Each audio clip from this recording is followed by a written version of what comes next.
everyone. This is Join the Light Side podcast with your host, me, Michael.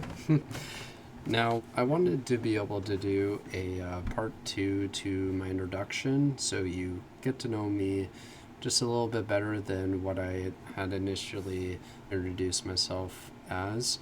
There was a few deficits in the information that I provided, so I wanted to be able to give a little bit more of a rounded picture of sort of the insights into me, where my sort of information is coming from, and so you can be a little bit more informed on where my perspective is coming from.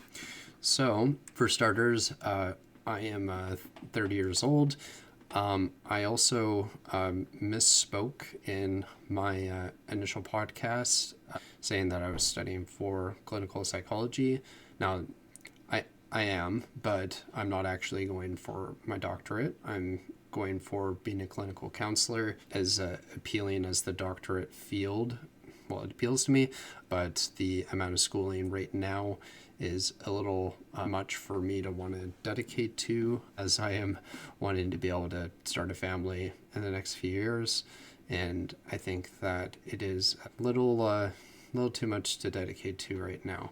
So I'm currently going for my master's in clinical counseling, and that I'm looking to have my basis informed with the sort of golden standard of cognitive behavioral therapy, along with another set of standards that I'm looking to delve into in the future.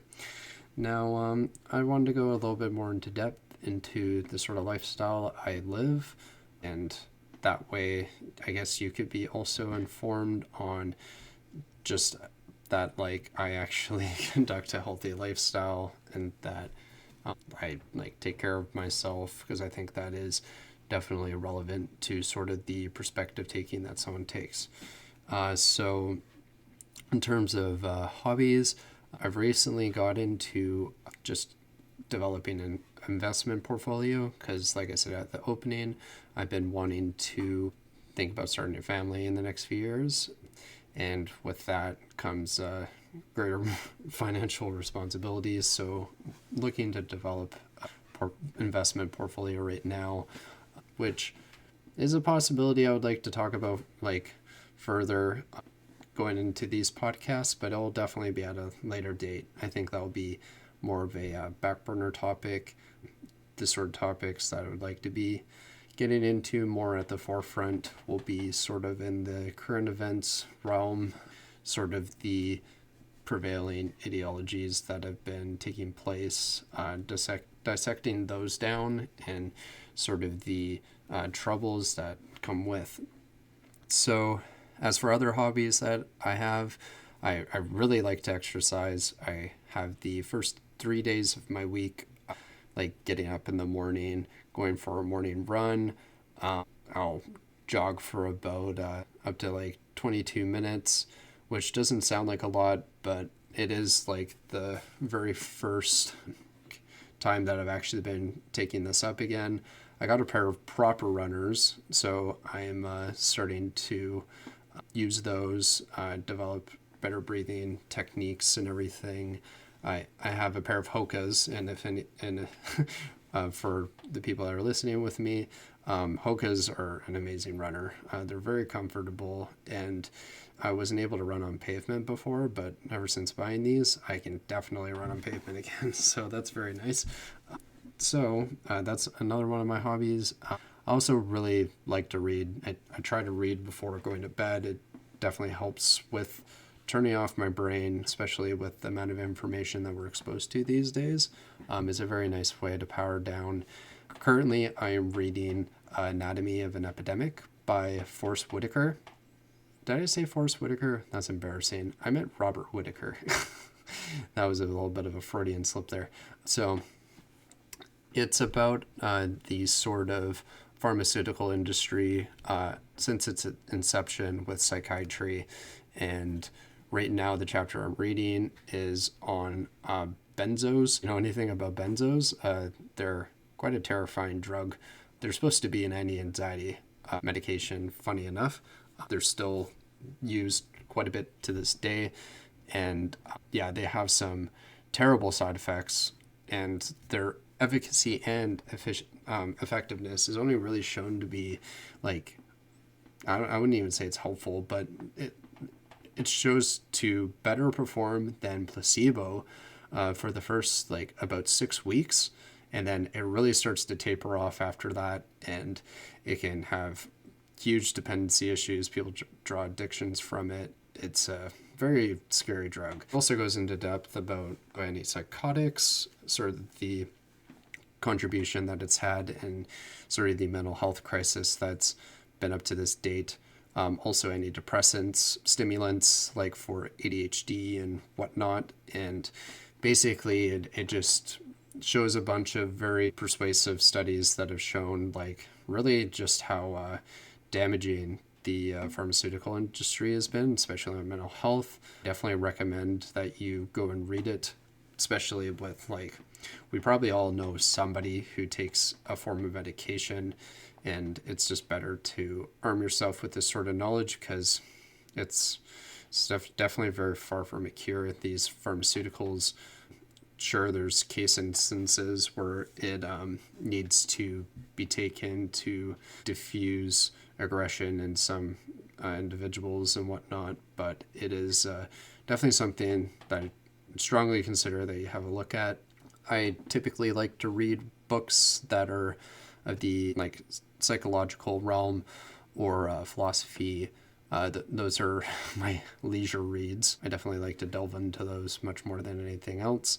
I do have some like more fantasy based stuff in those sorts of books, but those will definitely come long after I have a very long bookshelf of books, as you can see right behind me. Oh, yeah, right there. It's definitely going to take me some time to get through, so I'm very much looking forward to that. Now that I've gone a little bit into depth with sort of a little bit more about me, I wanted to be able to break down a little bit too about the sort of basis of my beliefs, just so you know what kind of angle that I'm coming from. I think that's really important to know. Now, I have, especially in the last few years, I would say like the last 5 years or so, I've been teetering much more towards a conservative viewpoint. And I think that's actually largely because of the sort of cultural unfolding that has been happening in our society. There's been some very radical agendas that have been coming out, and they're, well, I'll just say it, some of them are just absolutely absurd, and I think that they definitely need to be challenged at the basis of their beliefs. And that I think it's one of those things where I think the way to win out against these sorts of matters is through dialogue, and to sort of spread the messaging of this, and that is why I want to be a part of this effort. So speaking more to the conservative underpinnings of things, I think it's also really important to look at the sort of unfolding that it has in a current event sense. So like here in Canada, we just had the anniversary of the trucker convoy protests, and I'm sure that there is a huge valence of opinions on the sort of like how that unfolded.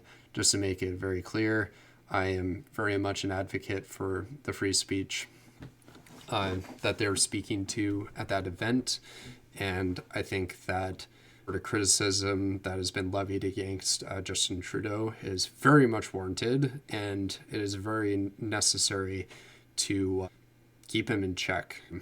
I'm not going to get much more into it because this is a introductory like podcast part 2, so I'm just going to leave that right there. That we need to sort of like be very well aware of the scare of government overreach. It's definitely starting to hit seemingly a climax, like every day that there's a new scandal with like the ArriveCan app and all this other nonsense. So I think it's really important to point that out. And also just the fact that like These government overreaches, this is certainly nothing new. I don't really need to make that much more aware to my listeners. I mean, like, but I think that's something that does need to be pointed out too, is that these sort of appeals to thought that these governmental systems have been happening have been on these sort of same utterances that have been conducted under like socialist-based systems slash communist-based systems like the Communist Party of China and the USSR. And I will say it outright. I don't mind like aspects of a socialist-based system where you have like universal health care. Like if you have something like a kid breaks his arm, a $5,000 bill to like a low slash middle income like family, that is detrimental, especially when like kids should be allowed to be kids, like get to know the world. And I think it's kind of a rite of passage that like by the time you hit like 15, you break a limb on accident, or like you have like small set of stitches. Like it's kind of like a part of growing up. You get to know your external world, and I don't think that you should be punished that greatly for it. So like I definitely don't mind there being like socialism in terms of like healthcare. Now, as a totality of a system, though, this is definitely where I start to draw concern, is that once you start to implement some like socialist based policies, it's kind of necessarily calls for more of them. And I think that's where like I definitely get very worried over it, especially with how is like wealth supposed to be redistributed, because that's what socialism is. And then it like necessarily teeters into communism. And if you look at really any of these sort of academics that peddle this sort of material, you'll actually see for it yourself. But I'll also leave that sentiment there, and we can go at it in more length in a future podcasts. Now there's another subject that has drawn me some concern too, where there's been talks of like, especially in public spaces like universities, colleges, or just even the public sphere, of these talks of a global citizen. I'm sure that you've heard this sort of talk before, and well, it's absurd on its face because there's no such thing as a global citizen. Now, I say that with the fact that there's no such thing as a global government. Now, they're trying to very much peddle that, and by they, I mean the entity, the World Economic Forum, these unelected officials that act as if they are like acting in our interests, these stakeholder capitalists, which they're actually largely conducting themselves in a communist-based manner. We'll be talking more about that too in this podcast. And if you don't want to wait for that sort of content to be coming out from here, I can definitely point you in the direction of a very reliable podcast that I've been actually informing myself with. So I very much recommend that you check this man. His name is James Lindsay. He has a podcast called the New Discourses Podcast. Now, I'll give you a little bit of a heads up before you start looking into him. He is he's a very intense man, and in the sense that he's very well informed. He speaks quite quickly, and he has so much information to cover, and I certainly don't blame him. I happen to love his material. I feel like I think in a lot of the exact same sentiments in terms of like where my thoughts lead and whatnot. So I very much recommend that you check him out. He talks about these sort of matters too. He also goes into like discussing SEL, which is social emotional learning, which is another program that's being pushed by the World Economic Forum. It's supposed to be an education model that's being pushed on our youth as far back as like kindergarten. And these sorts of messaging that they're bringing out through this program is just absolutely atrocious. They have a great marketing department. I'll say that much. If you look at their website, the Castle website, that's CASEL. It sounds really great on its face. They say that they're like raising social awareness and like improving social relations between one another and etc. But when you actually look at the academic papers that peddle these sort of companies, oh my dear Lord, it is very worrisome. It is something that is definitely that we need to be looking into and trying to put a stop to it. Frankly, it is, which I want to be a part of that effort of raising awareness about these sort of entities. So like when we go to send our children to schools, because like I'm looking to become a father in the next few years here, and I'm increasingly concerned about these sort of programs like being around. And at this rate, like my girlfriend and I have been considering like homeschooling, like, and the rates of that have been skyrocketing for the past like couple of years. You can look in the United States, they've been seeing these sort of programs and like critical race theory and all these critical constructivist approaches that are very worrisome. They're identity based politics, and yeah, the lumping of people by their immutable traits, it's genocidal. It's definitely very much appealing to that sort of thing. It's not yet, but it's been played out in the past, and that's all we really need to look at to teeter away from that. Now, there's a little bit more that I wanted to talk to about the sort of conservative side of things that I appeal to in terms of politics. There's also we have a great necessity for strengthening like our nation, especially now more than ever. Like we need to be strengthening our own economy and drawing a lot of money away from our government. They've been overspending and being grossly incompetent about it. And we even have a prime minister that has been outright saying that he's not interested in financial matters. And you don't get that choice when you become the leader of a country. Like if you're like being grossly negligent about financial affairs, yeah, you can't be just like playing with her money like it's something you could just throw away. So to be talking a little bit about that too on this podcast at some point. I think that's would be very important to include. Now, with that aside, like with the conservative side of things, I'd like to talk a little bit more about the more classical libertarian standpoint that I also happen to believe quite a bit in as well. I think that it's really important that I know that like everybody's been hearing more about like things like free speech, things like that, how important it is to be able to have, dialogue between one another and to assure that the prevailing narratives are actually good ideas, and it's not just people from selected echo chambers that get to have a voice. And I'm sure at one point that we're going to be talking about like TikTok and the dangers of how it is an app that I really do think should be banned. It's not exactly, I wouldn't call it a free speech platform, especially with the party that owns the app, which is effectively the Communist Party of China. The receipts certainly indicate that, and sort of the voices that they amplify and the huge issues that have been coming up with that. So I'm sure we'll be talking about that at some point.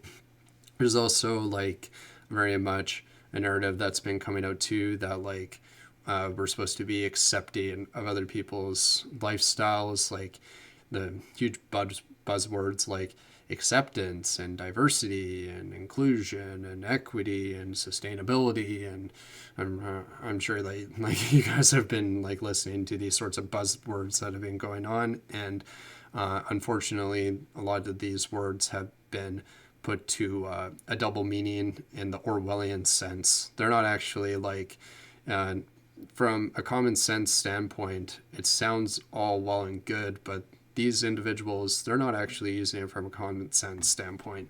They're using it from a new sensibility standpoint by the view of somebody by the name of Herbert Marcuse. Now, if you don't know anything about this man, you certainly should do your homework and look at him. He's part of the New Left movement that occurred sometime back in, I believe it was about the 60s. He's a very disturbing individual to look into, especially with how much of a presence that he has in post-secondary institutions. I've read him in the sort of classes that I've had so far. I just finished having a sociology class last semester, and oh my dear Lord, I I've never like felt so. Anyway, I'm sure I'll get into that at some point as well. I think that like just like speaking back to the freedom of speech point that I was making earlier, that like we really do need to be able to talk about these things. Like, I mean, not just in a post-secondary setting. Like, I've been trying to have these discussions with people in my school, like this, like if we can't have these sort of talks within like a higher place of learning, like what hope do we have in like the public sphere? That much is concerning, and I think that the demonization of conservative appealing views, I think, is a great travesty. I think that we really do need to be looking at both sides of the coin here, and like it's definitely concerning. So I'd like to draw some attention to that, and ultimately, like there's some prevailing viewpoints, like especially that are rooted in idealism, that I think that are being granted way too much weight, and I think it's starting to show how much of an imbalance that it's showing, especially from a societal standard. And like here's a great example. So I was in my one class the other day, and it's supposed to be like a class on like adolescence and like emerging adulthood. There's been a lot of personal based conversations within that class, which like I'm not against on its face, but if it takes away from like the topics of the course that we're supposed to be doing, I'm not necessarily a supporter of that. Like if we're there to be learning the subject matter, then we should be putting more weight on that. But I understand the application of like trying to have a deeper learning aspect of it, of how it applies to each and every one of us. So like I'm not totally against it, but it definitely needs to be regulated in that sort of sense. And that's when like the authority of professors definitely very valuable, just to be like, okay, like I'm not like trying to like cut off people from talking much more, but like we do need to be able to like actually do some work, especially when classes aren't cheap. Like even from if you're like attending a college, attending a university, it's even more. So like I think there needs to be certainly that attention drawn back to that, because I think there is an appeal to the generative themes model that was propped up by one Paulo Freire. Now, that's another figure that you should definitely look into. His one book, Pedagogy of the Oppressed, is used a lot in like the social sciences, and he's a very disturbing individual, calling for like perpetual revolution and things like this. Like if you actually read into this guy, he's a full-on nutcase. I'm just gonna leave it at that.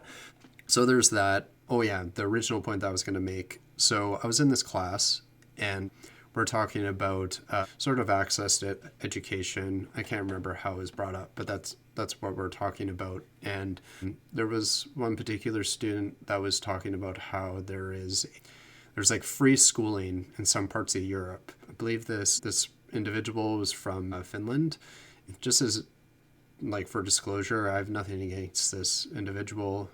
He was just speaking from sort of his perspective of how he viewed the matter. But when he was bringing up that like they have free education there, that's just patently untrue. Like it's not free in Europe. Like they take it out from your total income. Like so you're taxed. Like that's how they subsidize it. And like so I raised my hand and I was just like I'm sorry, but that's just untrue. Like it's not free. It's a matter of how your tax dollars are distributed out. And like I mean like I'm not going to speak much further to like sort of the way that the Scandinavian countries function, their sort of economics. I don't know much more about it, whether if it was a unanimous decision or not. I'm not sure how long they've been orchestrating their economy in that sort of way. That was just, I heard that mention, and I just needed to say something, because these sorts of appeals to idealism, that sort of sense, that these things are like free. It's just no, it's definitely not free. It needs to be pointed out to right now that that is not the case. So the last thing I wanted to get into before we close this podcast was the sort of gross mischaracterization that comes with capitalism, especially that's being like peddled in post-secondary institutions right now. So like I openly acknowledge the fact that in a capitalist-based system, it is susceptible to corruption, like any sort of economy is. Like every economy is susceptible to corruption, especially when it comes to like things like crony capitalism, like propping up money in like a small set of individuals, and then they're able to like somewhat control the markets in some mannerism. But I think a lot of people are also like not paying attention to the fact that capitalism very much like enables like everyday people to like better their lives in a much more accessible way. Like people are able to start their own private businesses. Like for an example, like with the thumbnail that I have for my channel, that was done by my girlfriend. Like she's a professional artist. She's extremely talented.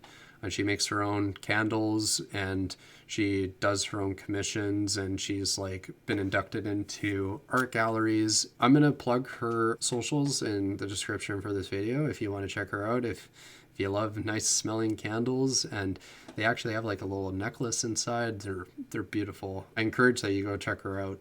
Maybe there's a family member or something that you would love to give a gift for their birthday or an upcoming holiday event or what have you.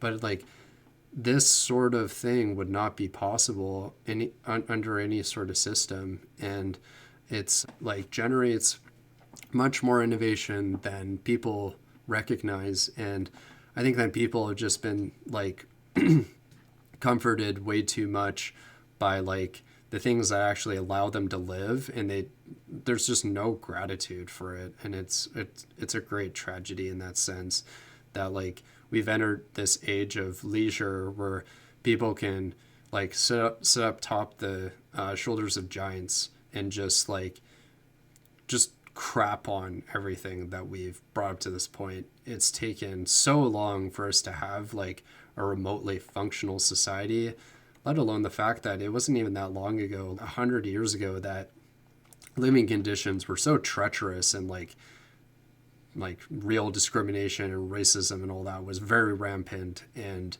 it's like I'm not going to get much more into it than that, but like just the fact alone that things like that, like our living conditions are by many metrics much better than they used to be. And I'm not saying that like things that matters like shouldn't get better. Like there's definitely many realms that should be put to reform. I think that things do need to be updated, like for any systems really. Like if you let a system stand too long without its updates, then it stands to fall and it's susceptible to corruption and the whole spiel. I also wanted to sort of put as an update too that for my next episode, I really do hope that my one friend, he's making a little opening segment intro for me. He makes his own beats.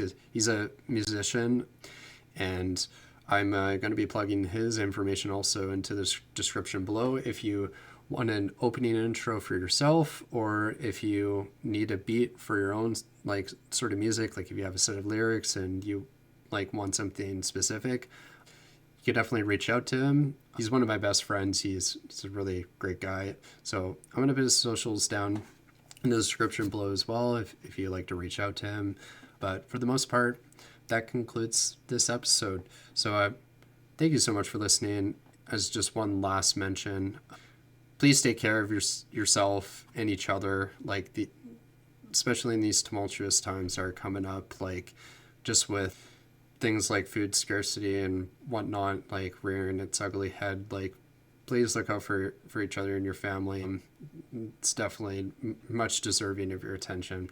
So thanks again for listening, and I hope you have a great day. Bye.